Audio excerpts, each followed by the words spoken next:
The production value of games has really increased over the last several years. Partly it's because the video game market is now so big. It's now $100 billion large. And the game developers competing for your benefit, competing for your business, continues to make games better and better all the time. The production value of games has gone up. But recently, in the last several years, a second factor has really turbocharged it. And that second factor is the fact that all of the game platforms in the world, game consoles and PCs, are now based on one unified architecture, one basic architecture. It is all exactly the same architecture as a PC today. Instead of fragmented architectures, where it's impossible for game developers to overinvest in any single platform, and they have to dedicate a lot of their engineering to porting games over and over again, now they have one single platform they can focus on, one single architecture essentially to focus on. As a result, the production value of games has gone up dramatically, and you can really see the difference. The games that we're seeing now, the technology is really quite spectacular. They're just so beautiful. Physically based materials, photogrammetry. Using photogrammetry technology, they're able to essentially take photographs of the world, reconstruct it into 3D, and turn it into a video game.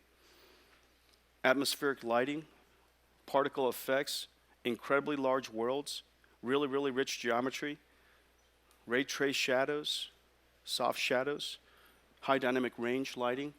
The games are just so beautiful today. Let's take a look at some of them. So this is the first one. This is Tom Clancy's Division from Ubisoft. I mean, you would think that you're walking downtown New York. Okay, maybe 10 years ago. It's cleaner now. The snow looks like snow. The snow falls like the snow would. The materials are physically based, and that's why they look so realistic. The animation is fantastic. The amount of geometry is just enormous. High dynamic range. You would think you're looking at a photograph. And so imagine doing Project Ansel, NVIDIA Ansel on this, and you can capture all kinds of beautiful moments. Okay, let's take a look at another game. This is Lara Croft. Lara to all of us. We know her by her first name. This is Tomb Raider. Physically based modeling of materials. The geometry is so rich, based on photogrammetry. High dynamic range lighting. Volumetric lighting. You can see the light pierce through the atmosphere. It's just really, really beautiful. Just the amazing amounts of detail that we see in games today. Let's take a look at another one. This is Electronic Arts, Mirror's Edge. Look at the way the reflection is working off of the floor. You can really sense the roughness on that floor and the polish, I guess the ripples and the polishness of that floor. They're everywhere these days. The lighting is just beautiful. The indirect lighting is amazing. Now you're outdoors, you got high dynamic range. The reflections in this game is particularly amazing. Real-time environmental reflection off of the water. They're everywhere these days. And this is how they do it. Okay? That's terrific. Thank you. So,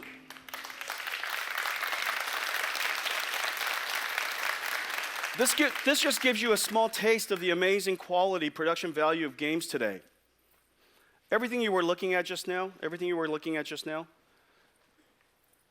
video game, all of those games were fully maxed out in quality. Every single quality knob was maxed out. And every single game was running over 60 hertz all the time. And that's why it looks so beautiful. That's why it's so silky smooth.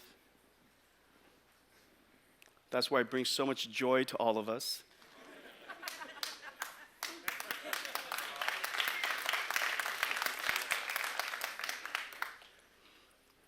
Just makes you smile, doesn't it?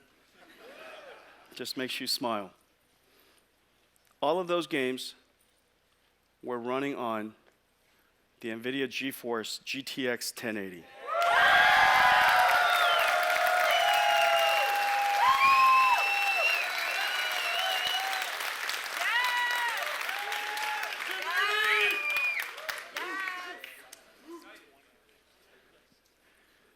No sweat. Nice and easy. Everything's silky smooth. Also buttery smooth. So beautiful. Just makes you happy. It's hard not to be happy. It's hard not to smile when you look at that. Just brings me enormous amount of pride and joy. Look what my kid can do. So effortlessly, just like that. Well, let me tell you about this chip. This chip is based on a new architecture we've been working on for several years. Several thousand people have been working on this project now for more than 2 years. This is the largest GPU endeavor, the largest chip project endeavor, the largest processor endeavor in the history of humanity. The R&D budget was several billion dollars. Several billion dollars. I am pretty sure you can go to Mars. I'm pretty sure you can go to Mars. Several billion dollars. The Pascal packs just so much punch for several reasons. The engineers have just done an amazing job. First of all, the architecture is the most efficient architecture we've ever created. It's the most advanced architecture we've ever created. And I'm going to show you some amazing new technology that you've never seen before. It's the world's first 16 nanometer FinFET GPU in production. World's first. It is also the world's first to use Micron's new G5X memory. This memory is so fast. It is so fast. Well, what you're looking at, that smear in the middle, basically are the bits flowing in and out of our chip and to the G5X memory. Each one of those signals are only 100 picoseconds wide. 100 picoseconds. That's 100 picoseconds is how long it takes light to travel 1 inch. How long it takes light to travel 1 inch. In that little bit of time, our engineers have to make sure that data is transferred. Pretty much, when you look at this thing on an oscilloscope, it's pretty much just noise. The fact that you could actually extract information out of this is just unbelievable. G5X, the fastest DDR memory, GDDR memory in the world, the first built by Micron. And the fourth part is craftsmanship. Thousands of engineers have come up with thousands of ideas over the last several years. And each one of them optimizes on what we already built in the past. Some of them working on groundbreaking new technologies. Maxwell, as you know, was already the most energy efficient GPU that's ever been made. And energy efficiency in modern computing is exactly the same as performance. If you're energy efficient, you are also high performance. So energy efficiency is of enormous importance. And so we dedicate ourselves to thousands of small ideas. And the reason for that is because, as you know, Moore's law is running out of steam. So you can't just take a design and go to the next node and all of a sudden you have more performance. We have to do this now through enormous amount of dedication, enormous amount of craftsmanship, thousands and thousands of small ideas and hundreds of big ones and a few groundbreaking ones. Well, the craftsmanship of this project of Pascal has been like never before. And then lastly, I want to talk to you about brand new technology. But let me show you a few things first. Craftsmanship. I can't show you the thousands of ideas that we worked on, but I selected a couple. And this is how we designed the system around the Pascal GPU. This is the system around the Pascal GPU. Don't forget, when you pull energy out of your wall, it's 120 volts. It's 1,000 watts maximum.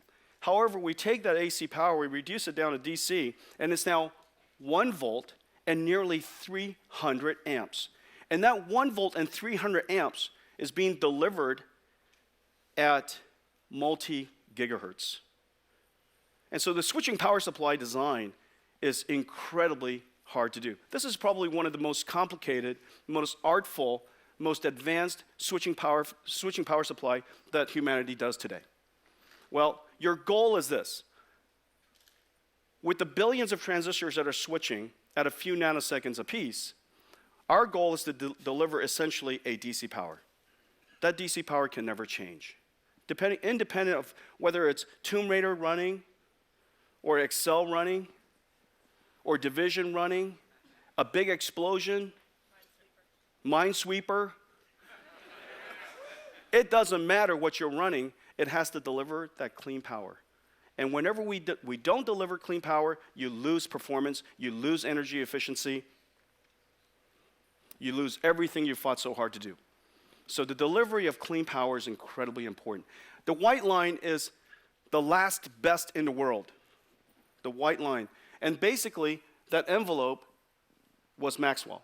GTX 980, the world's best GPU. The world's best GPU. It's the best GPU we've ever built. And that variance is what we were able to achieve with GTX 980. Notice GTX 1080, the variance has reduced dramatically. It's almost essentially a solid line. Out of one volt, which is all we have to work with, 100 millivolt ripple is all we see. The second, we want to deliver that efficiency, that level of power, that level of current across the entire operating range of our GPU. Don't forget, these things are running incredibly fast. And it's asked to burst into a level of performance almost instantaneously, because as soon as you turn around, maybe you were looking at a nice, quiet, gentle brook, and you turn around, and there are 10 monsters coming your way, and you got to fire back immediately. Well, the amount of graphics processing that changed all of a sudden is instantaneous and enormous. Well, we have to deliver clean power and efficiently as long as we can, all throughout that entire experience. And so notice in the case of GTX 980, our efficiency, it was excellent. However, the 1080 took it just another level. Well, what do you get from all of that? Amazing new architecture, 16 nanometer, the world's first 16 nanometer FinFET GPU, the world's first G5X, incredible engineering workmanship. Well, what you get from that is this. The 1080 is faster than a 980 SLI.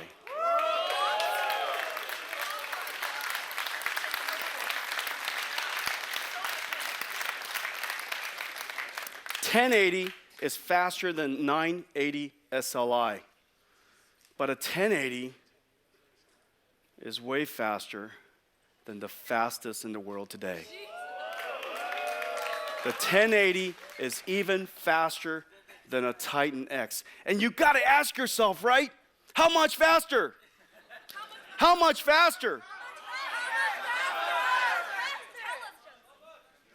Unbelievable amounts. It is utterly insane. It is insane.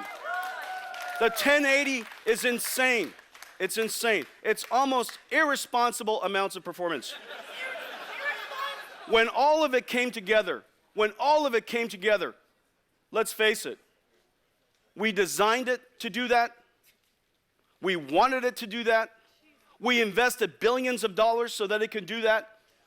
But you still know when the kid graduates and it does something amazing, it still brings you enormous amount of joy. Just so happy. I'm just so happy. Look at that. GTX 1080. It's faster than the Titan X. Not by a little bit, but a whole lot. And with so much less power. Well, basically what this says, not only is 1080 the new king,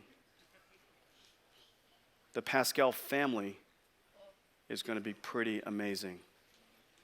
So the question is, what are you going to do with all this? Well, the first thing you're going to do with all this is you're going to enjoy every single game on the planet in its full, maximum, tricked out configuration. And you're going to enjoy it nice and silky smooth. And you're going to smile all the time. You're going to have a dumb grin on your face like mine all the time. Where's your dumb grin?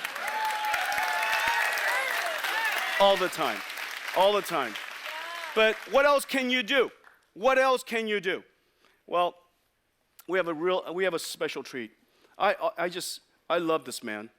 We've been working together now in our industry for a quarter of a century. Few have made a greater contribution to the advancement of the technology and the art of video games than this man. Ladies and gentlemen, please welcome Tim Sweeney.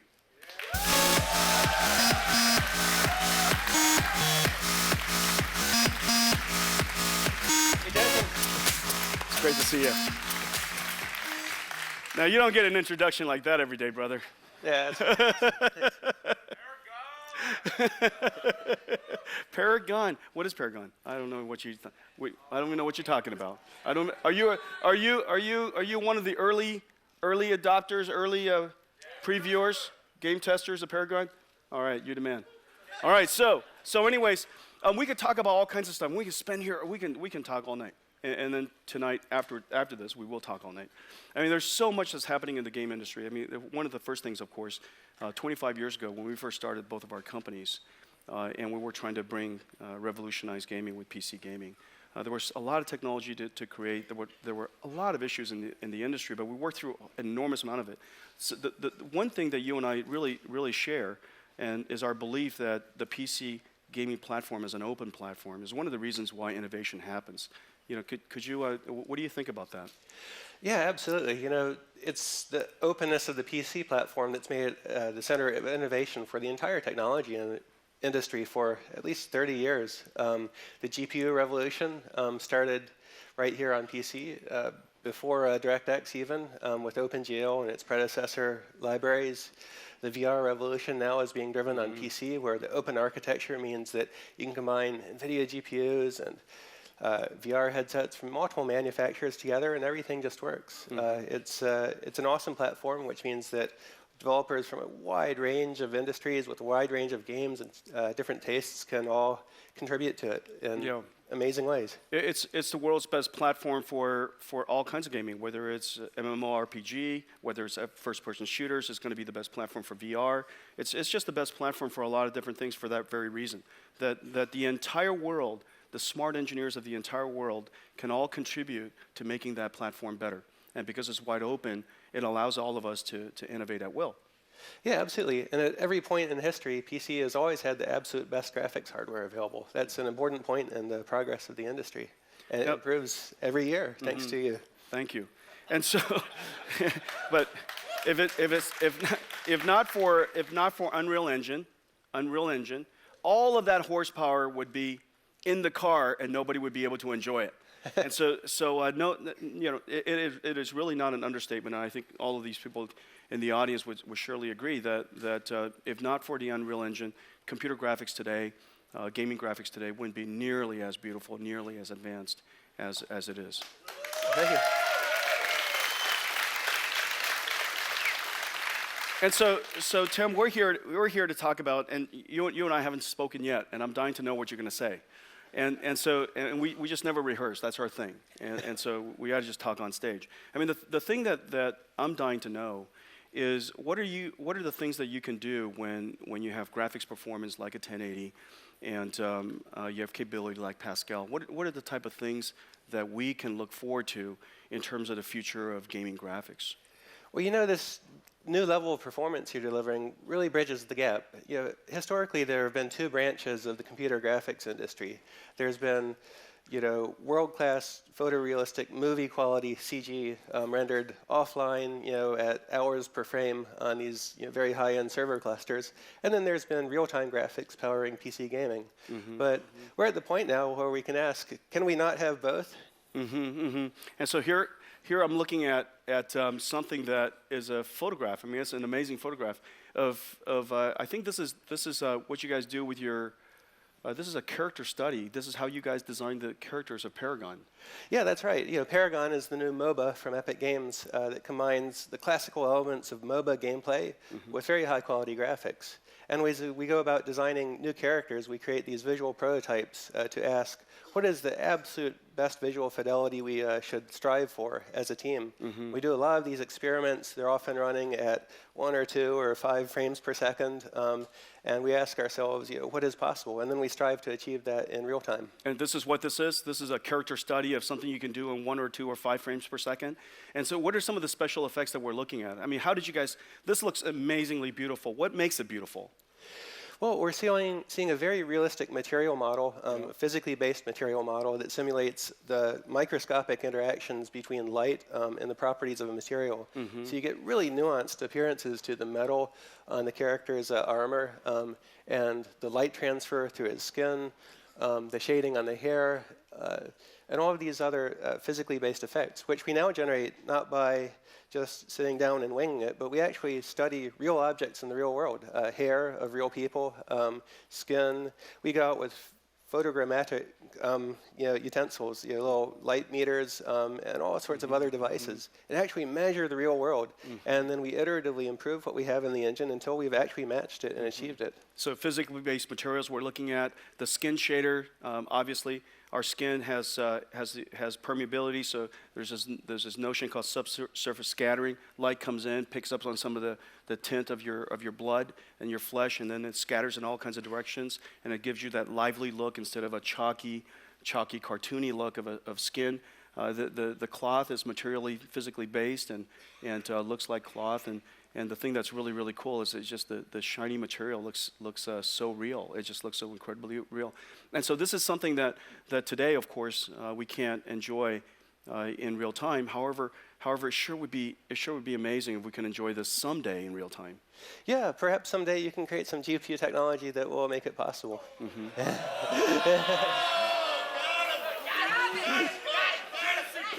You know, guys, that's a challenge. I think that's a challenge. That's a challenge. And you know, Tim, I would like to just tell you that someday has arrived. Can we take a look at this, please?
Guys, what do you think? Now, I hope you guys realize everything was running in real time. That was not a movie.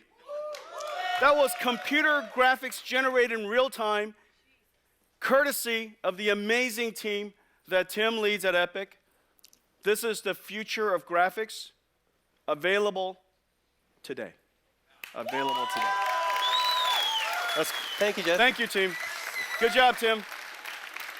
So amazing, so amazing. Hey, guys, you know, just for kicks, let's take a look at some of the clocks. Can we? You guys want to take a look at the clocks? It's up there. Can you guys see it? I know, it's insane. It's ridiculous. It's ridiculous. The GPU is running air-cooled. Air-cooled. The GPU is running at 2.1 gigahertz. That is the fastest clocks of a GPU that has ever been achieved. Water cooled or air cooled or water cooled.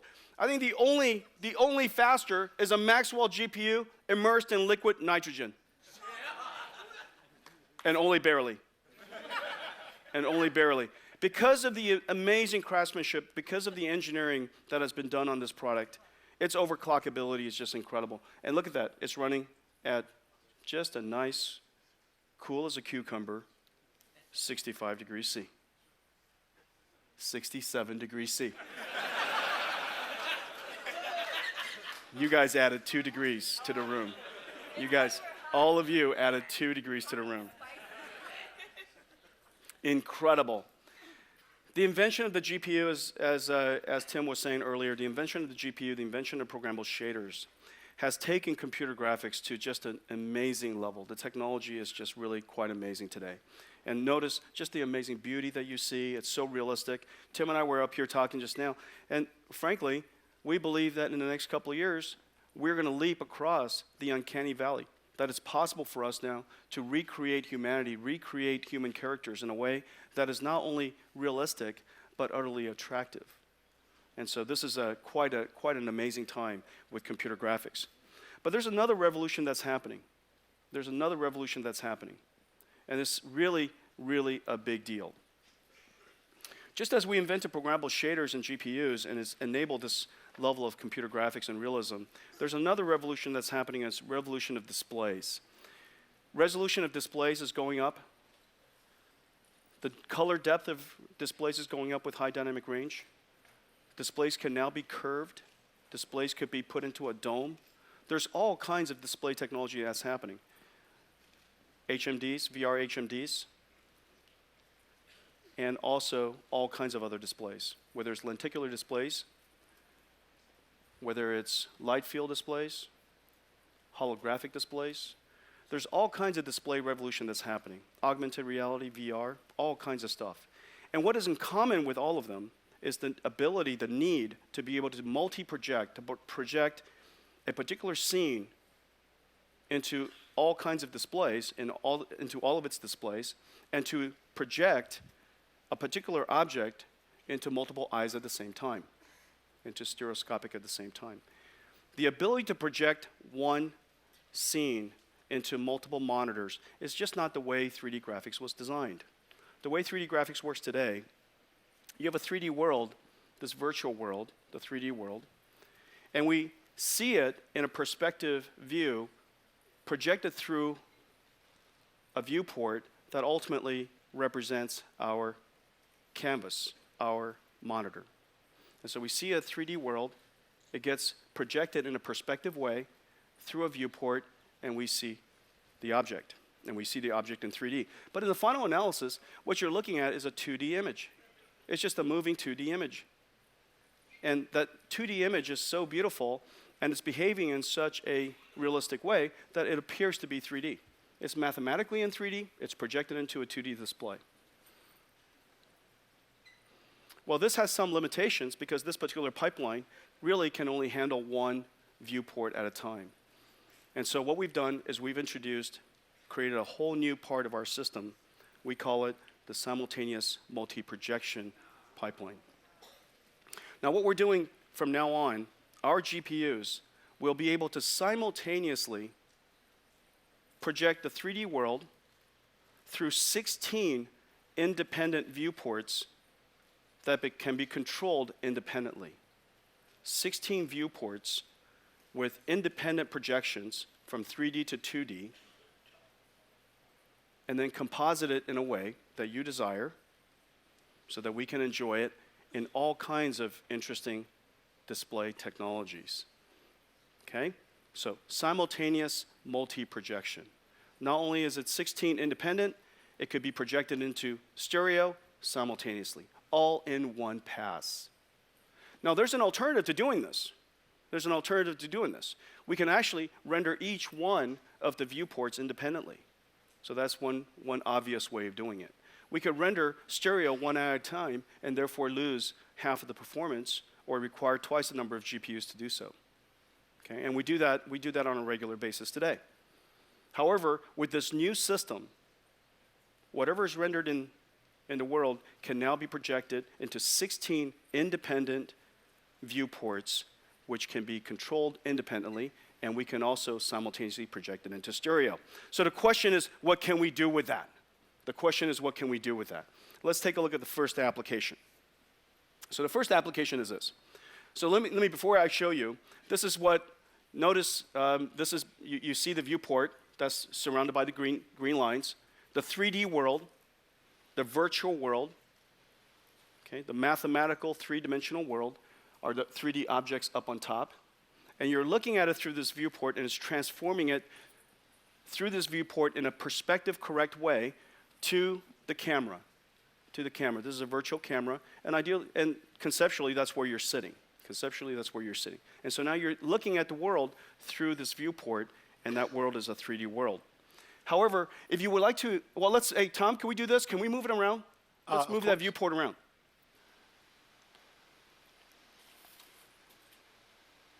Okay, so that's how it works.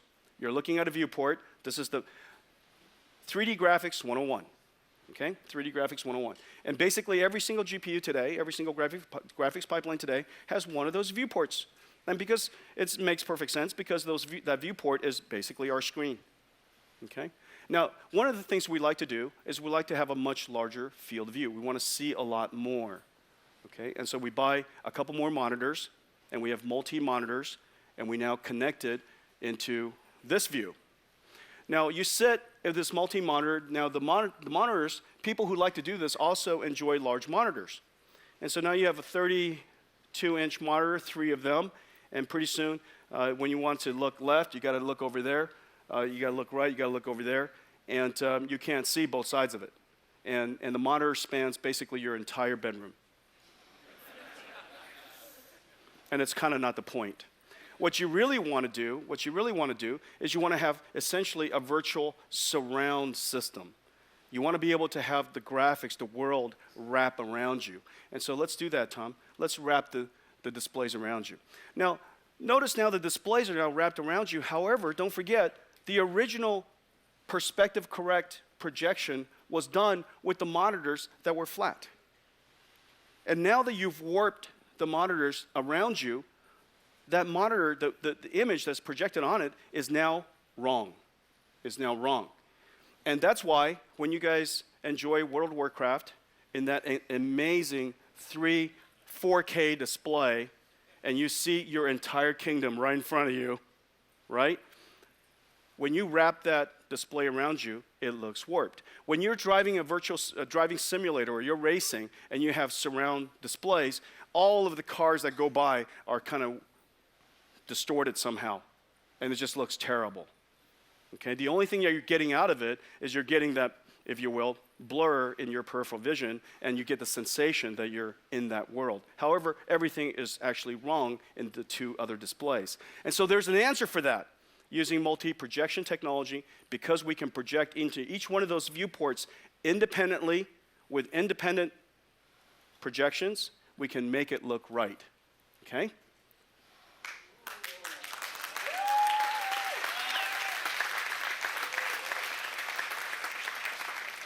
Now, there's a solution for this today.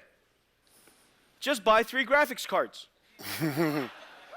And in fact, that's what people do. You can buy 3 graphics cards, and if you can get the game to project it into each one of those displays correctly, you will have surround view. However, with GTX 1080, with Pascal, we can now do one single pass into 3 independent projections, and now you get surround graphics, surround view for free.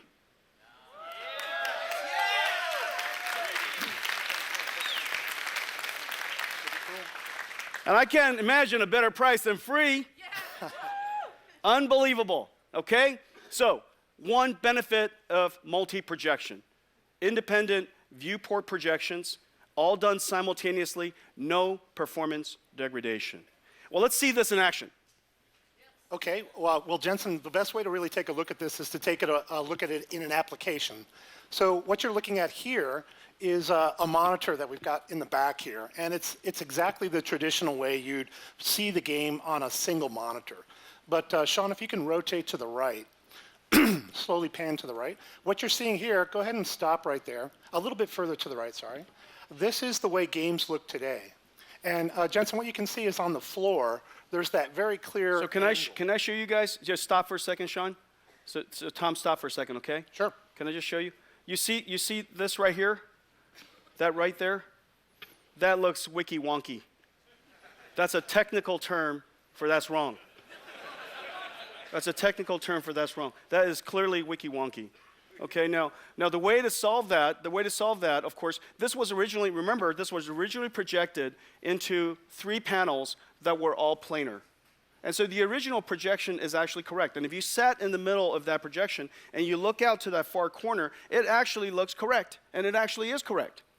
However, when you now bent the monitors inward so you can actually see it, the projection is no longer correct. And so, Tom, could you do this? Can you correct it? Absolutely. So Sean, give me some correction. Dang, look at that. Look at that. Okay, so what you're now seeing is essentially out the window. It's almost like you're looking out a window. And this particular window is a display next to you. And let's go to, Tom, can you swipe me to the other side? Yeah, absolutely. Sean, rotate the camera slowly to the left, and let's take a look at the gigantic virtual window into this world. It actually dramatically increases your field of view, and it's like you're in this plaza somewhere in Italy, right? It's really just fantastic. And notice the tables aren't warped, the chairs aren't warped. Well, let's go back to the way it was. Okay, turn it off, Sean. So that's oh, no. It's painful. It's painful. Oh, no. Please give me simultaneous multi-projection. Yeah. Okay. All right, thank you, Tom. Thank you, Sean. You got it. So let's go back to I'm sorry, go ahead, Sean. Justin, sorry. You want to do this? I'm ready. Okay, no, it's Ready. just... It's hot. Okay. It's in hot, though. Yeah. I don't know. How do you feel? Tom, we talked earlier, remember? It's pretty exciting, though. I get a little goosebumpy when I look at it.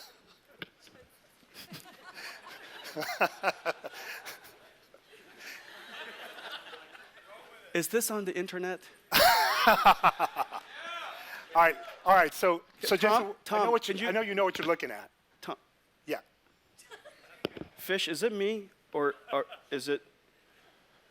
Can I just, Tom? Yeah. Could I do this for a second? Yep. May I just finish? Absolutely. All right, thank you. All right. So what is this? What do we have? Can we go back to the original slide, please, Tom? Please? The original slide?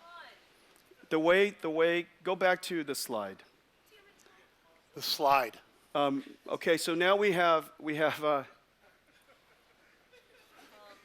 Tom, you do it. What's that? Okay, so let me just explain what I think we're looking at here. This is VR. And in VR, you actually have... Tom, I was being sarcastic. Oh. I wish I could see your face. I bet it's not happy.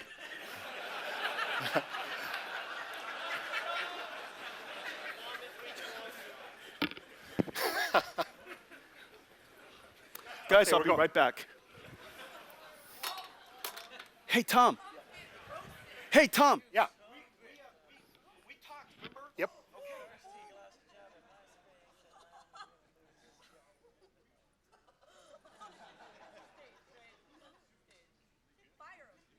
No, he's my best guy. You should see some of the other guys.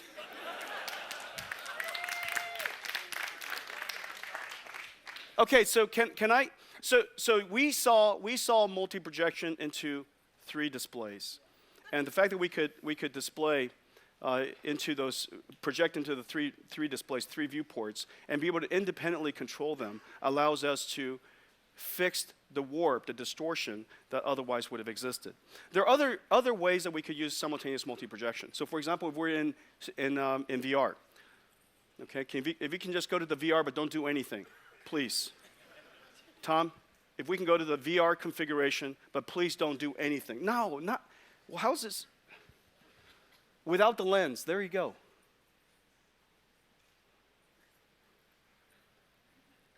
I'll let you know when it's the next thing to do, okay? Absolutely. All right, thank you. All right. And so I'll pay you double. Sweet. I'm in. I'll give you whatever you want.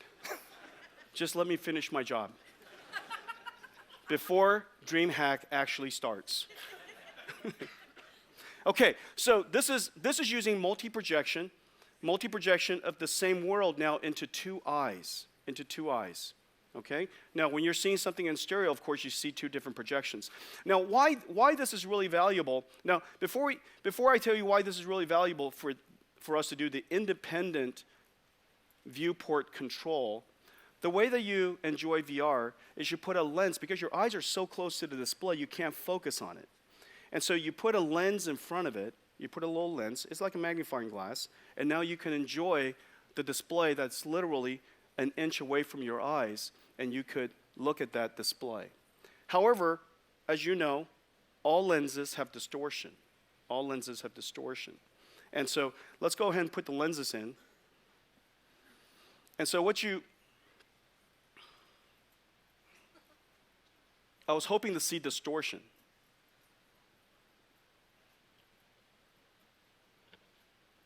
Tom and I didn't rehearse this, which I think is apparent. And so what you should see is this. You're projected into the beginning, the front of the lens. When it comes out of the back of the lens, it's now distorted. And the way that we solve that problem is we pre-distort the image. We stretch it out all really far on the edges. We pre-distort the image. Then now when it goes into the lens, when you look at it, it actually looks right. The problem with that is that because we rendered all these stretched out pixels that we are never going to show, you never see it. We rendered it for nothing. We wasted a whole lot of performance. And you know that it is so difficult to achieve performance at all in the first place with VR. We're trying to achieve 90 frames per second, and it's so difficult to do so. And so as a result, we can't afford to waste any pixels. The way we solve that problem is this. Instead of those two projections that you see, we turn those two projections into 4 projections per eye. Then we orient those 4 projections in such a way, such that the image is distorted properly coming in. And we don't have to stretch it all out. So we distort effectively the viewport transform. And now that it goes through the lens, it comes out on the other end. Sorry. It's I know. Sorry. It's coming in hot. We still love you, Tom. There you go. We still love you. And so now notice what's actually happening. The two viewports, the two projections, are now broken up into 4 projections each. And each one of the 4 projections are configured to be lens matched. We call that a lens match shading. And so as a result, the 2 projections became 8 projections, but they're all single pass anyhow. And they're configured so that it distorts the image properly. And now we render and shade and process each one of the pixels in the most conservative possible way. No waste whatsoever. To waste as little processing as possible. The flip side of not wasting is you get a huge boost in performance. And so it just depends on what experience we're talking about. It could be 40, 50, 60% boost in performance.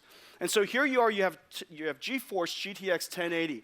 That's already way faster than a Titan X. And then now you get multi-projection through your stereo, you get a huge boost on top of that.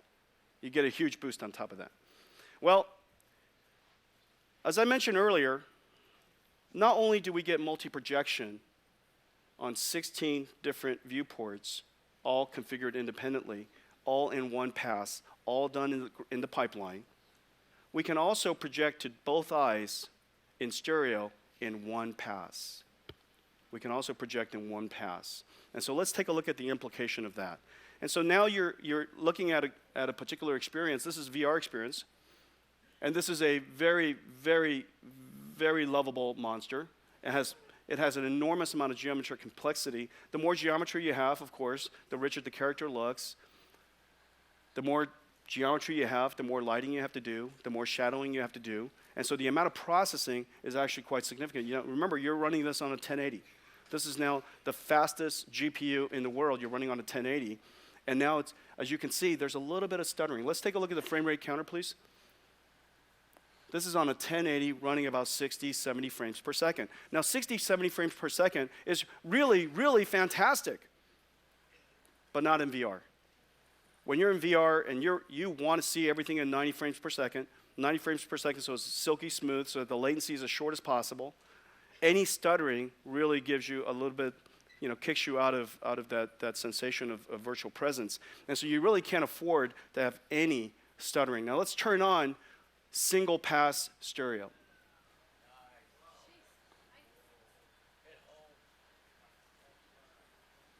Let's just enjoy this monster.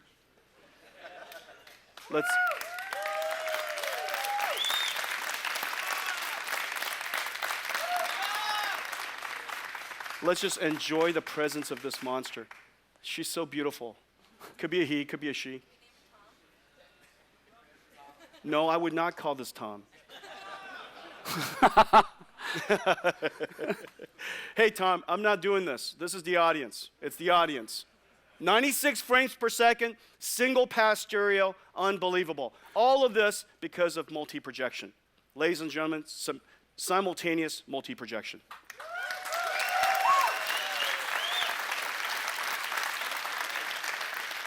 All kinds of interesting displays coming out. The revolution of programmable shading brought computer graphics to where it is today. But the next generation of computer graphics is really being immersed in the environment. It's really about being able to take computer graphics and put it into the physical world. So we're going to see amazing holographic displays. All of those display technology requires a brand new way to project 3D into our eyes. Multi-projection, simultaneous multi-projection. Pascal, brand new technology, a brand new type of graphics pipeline for computer graphics. I'm super excited about it. Now, when you compare that, when you put all that stuff together, 1080, Pascal, the amazing craftsmanship, and simultaneous multi-projection, GTX 1080 is twice the perf and 3 times the energy efficiency versus a Titan X.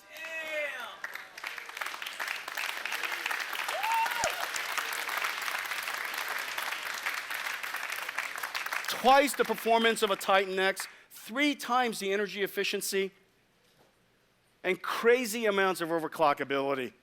Just crazy. That is the GTX 1080.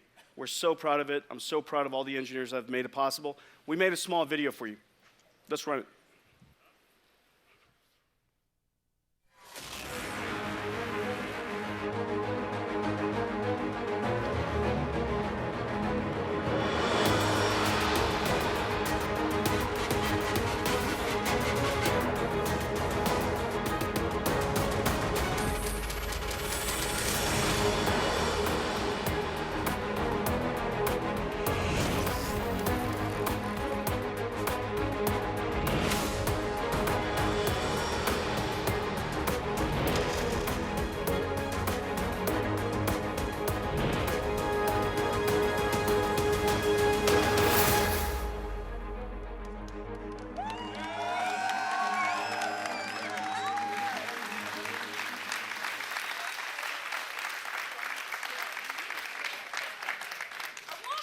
Ladies and gentlemen,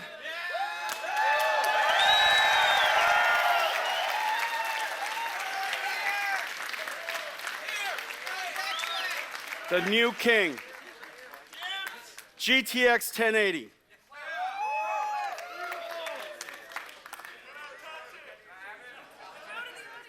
Unbelievable. Twice the performance of Titan X, 3 times the energy efficiency. Need the clicker.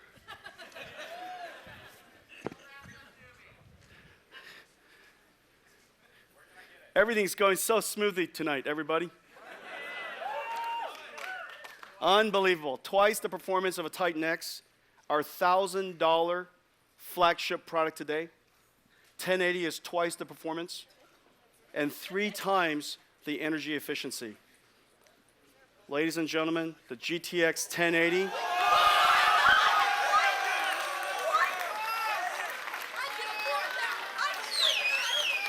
9 teraflops, 8 gigabytes of G5X, the world's first G5X memory from Micron, $599 MSRP. The NVIDIA designed Founders Edition, $699, gives you crazy overclockability, amazingly beautiful design. I hope you love it.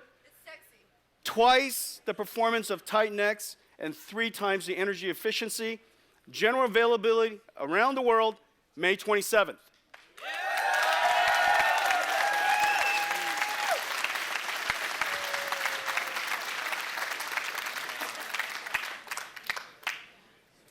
But I have more.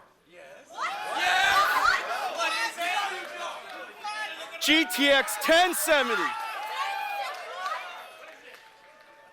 6.5 teraflops, 8 gigabytes of G5 memory, faster than a Titan X, $379 MSRP. And for the NVIDIA designed Founders Edition, $449, available all over the world, June 10th.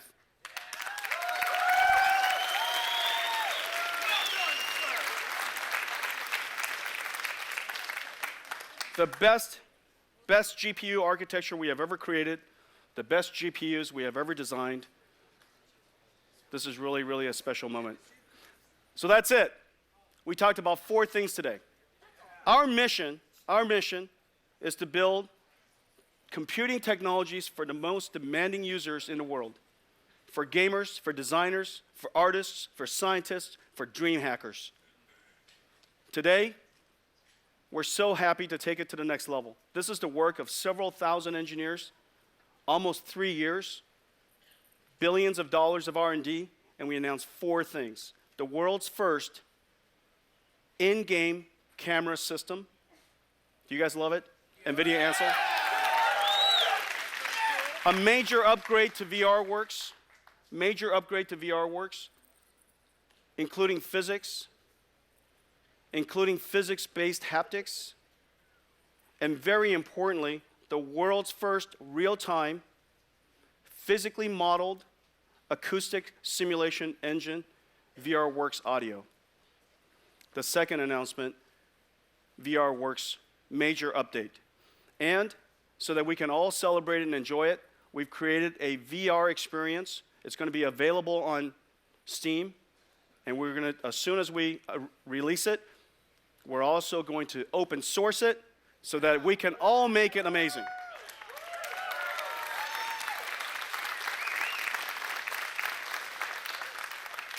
Third, a brand new generation of GPUs.